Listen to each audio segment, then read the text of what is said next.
Tuhan Yesus Kristus. Selamat bertemu kembali saudara dengan renungan firman Tuhan pada hari ini. Judul firman Tuhan pada hari ini adalah Anak Allah. Mari kita baca saudara dalam Injil Yohanes pasal yang pertama ayat yang ke-12. Tetapi semua orang yang menerimanya diberi kuasa menjadi anak-anak Allah, yaitu mereka yang percaya dalam namanya. Puji Tuhan. Saat kita percaya kepada Yesus, saudara, maka kita diangkat, kita diberi kuasa menjadi anak-anak Allah. Perhatikan saudara, kata-kata anak-anak di sini ditulis dengan huruf kecil. Ya, kita tahu bahwa Yesus juga disebut sebagai anak Allah. Tetapi kita ada beda saudara antara kita dengan Yesus sebagai anak Allah. Coba kita baca dalam Injil Lukas pasal yang pertama ayat yang ke-32. Dikatakan demikian saudara. Ia akan menjadi besar dan akan disebut, perhatikan saudara, Anak Allah yang Maha Tinggi. Anak Allah yang Maha Tinggi dituliskan dengan semua huruf besar saudara. Mulai dari Anak Allah yang huruf besar, Maha Tinggi huruf besar. Ya, ini beda dengan kita percaya kepada Yesus, kita diangkat menjadi anak-anak Allah. Anaknya huruf kecil saudara. Ini dikatakan Yesus adalah anak Allah yang Maha Tinggi, yang satu-satunya saudara. Ini adalah konfirmasi dari surga saudara ya. Lukas 1 ayat 32, pernyataan bahwa Yesus adalah anak Allah yang Maha Tinggi adalah konfirmasi langsung dari surga. Kita lihat yang kedua saudara, dalam Injil Markus pasal 5 ayat yang ke-7. Demikian firman Tuhan. Dan dengan keras ia berteriak, "Apa urusanmu dengan aku, hai Yesus?" Perhatikan saudara, anak Allah yang Maha Tinggi. Ya, kembali dituliskan di sini saudara, Yesus anak Allah yang Maha Tinggi. Demi Allah jangan siksa aku. Yang kedua, kita lihat bahwa Yesus disebutkan sebagai anak Allah yang Maha Tinggi. Ini merupakan konfirmasi dari iblis sendiri saudara. Yang pertama konfirmasi dari surga, yang kedua dari iblis. Memang kita beda dengan Yesus, meskipun kita juga anak Allah. Ya, kalau Yesus anak Allah yang Maha Tinggi. Puji Tuhan. Tanda pertama kita disebut sebagai anak Allah adalah saat kita percaya kepada Yesus ya. Tadi Yohanes 1 ayat 12. Tanda yang kedua kita disebut anak Allah. Kita baca dalam Yohanes 8 ayat yang ke-14. Yohanes 8 ayat yang ke-14. Semua orang yang dipimpin Roh Allah adalah anak Allah. Puji Tuhan.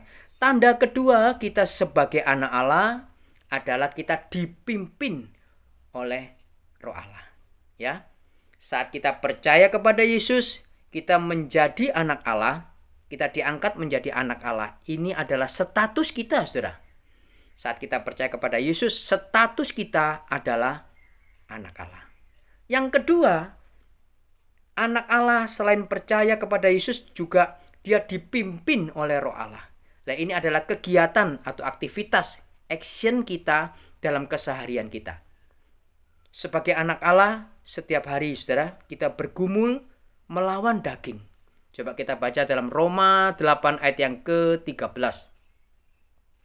Sebab jika kamu hidup menurut daging, kamu akan mati.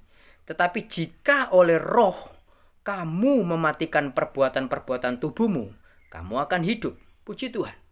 Saat kita percaya kepada Yesus, status kita anak Allah, kita lanjutkan saudara, kita dipimpin oleh Roh Allah. Artinya apa? Kita mempunyai kegiatan, aktivitas dalam kehidupan kita sehari-hari untuk kita bergumul melawan daging. Ya, dikatakan jika kamu hidup menurut daging, kamu akan mati. Tetapi jika oleh Roh kamu mematikan perbuatan-perbuatan tubuhmu, kamu akan hidup. Puji Tuhan. Sampai kapan saudara? Sebagai anak Allah kita bergumul ya lewat kekuatan Roh Kudus untuk mengalahkan daging, sampai kapan? Mari kita baca saudara dalam Roma pasal yang ke-8 ayat yang ke-23. Di sini saya bacakan dalam versi mudah dibaca saudara ya. Coba kita baca. Roma 8 ayat 23.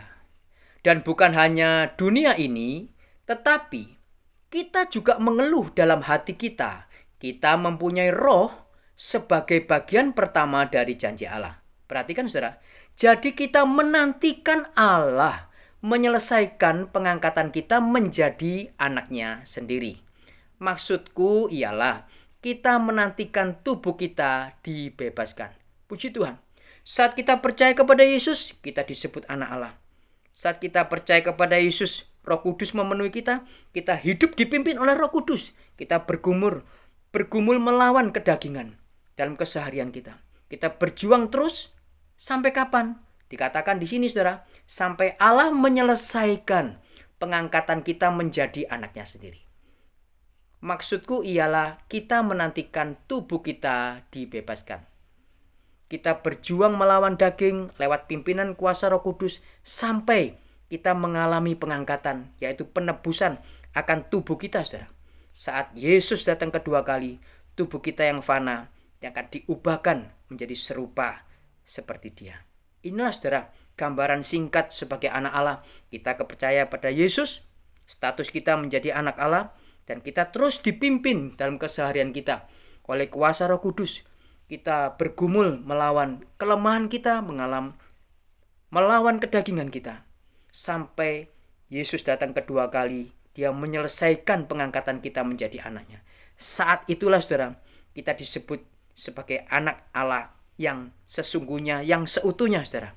Saat pembebasan tubuh, saat kita mengalami penebusan tubuh. Puji Tuhan.